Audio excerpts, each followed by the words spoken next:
On Saturday, Elon University delivered one of the biggest upsets in college football history when they went to JMU and knocked off the Dukes, who were favored by almost 40 points. I'm joined the desk by David Flynt to discuss what this means for the FCS top 10 rankings and the playoffs, and if the season ended today. We're going to talk about it all, David. So Elon with the huge upset, we love to see it. If the season ended today, what do the FCS playoffs look like for you? One half of the bracket unquestionably runs through the Fargo Dome at North Dakota State. They are one of 4 undefeated FCS teams still left.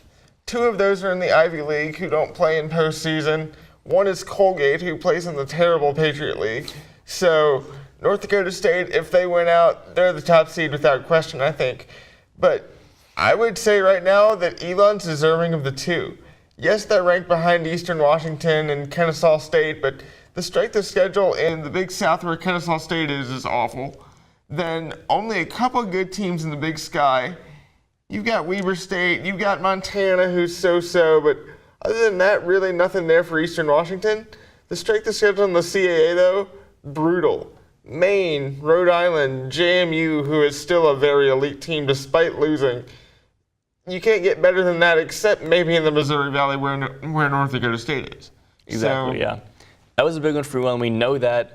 Let's move down the road. So we have their upcoming schedule. Can they win the CAA overall? Can they win the regular season championship? I think they can. Their best chance right now to win the CAA, obviously, is to win out. They don't have any conference losses yet. And the biggest test, I'd argue, is already past JMU. The biggest test coming, though, Tom Flacco and the Towson Tigers. Does that last name sound familiar? It should. That's Joe's younger brother. If he's anything like his brother, he can throw dimes everywhere. And their offense put up 52 points on a ranked Stony Brook team. So there's no slouch there. But the big thing for Elon is they lost that conference game against William and Mary due to Florence.